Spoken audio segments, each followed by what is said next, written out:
DCP Niketan Kadam sir आपल्यासोबत आहे sir.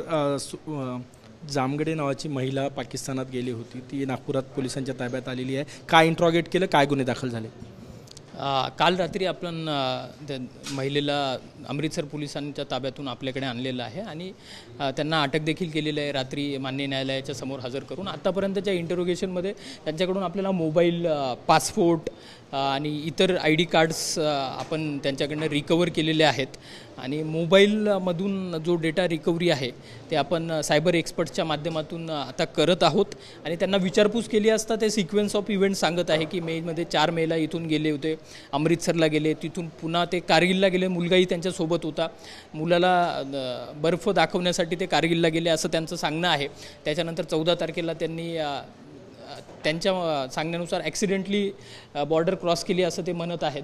परंतु ते त्यांच्या मोबाईलमधील इन्फॉर्मेशन आणि त्यांना पुन्हा सखोल चौकशी केल्याशिवाय त्या गोष्टी क्रॉस व्हेरीफाय होऊ शकणार नाही. त्याच्यासाठी थोडा वेळ लागेल.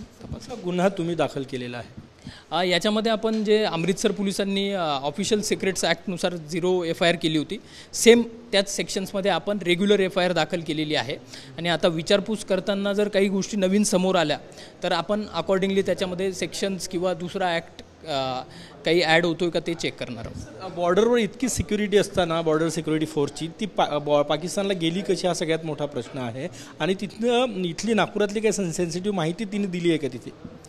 त्या गोष्टी अजूनपर्यंत क्लिअर झालेल्या नाही आहेत.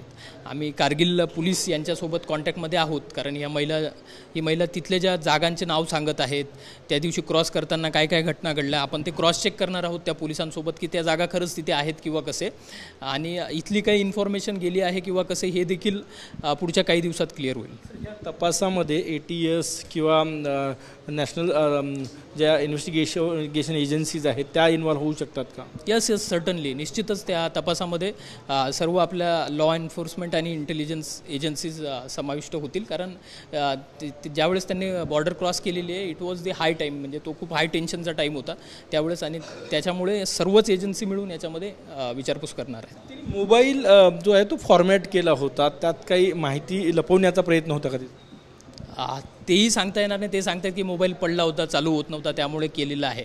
तर त्या सगळ्या गोष्टी आता एकदा पूर्ण रिकव्हरी झाल्यानंतरच क्लिअर होतील. ती उत्तर देताना कॉन्फिडंट वाटते की संशयास्पद काय हालचाली वाटते?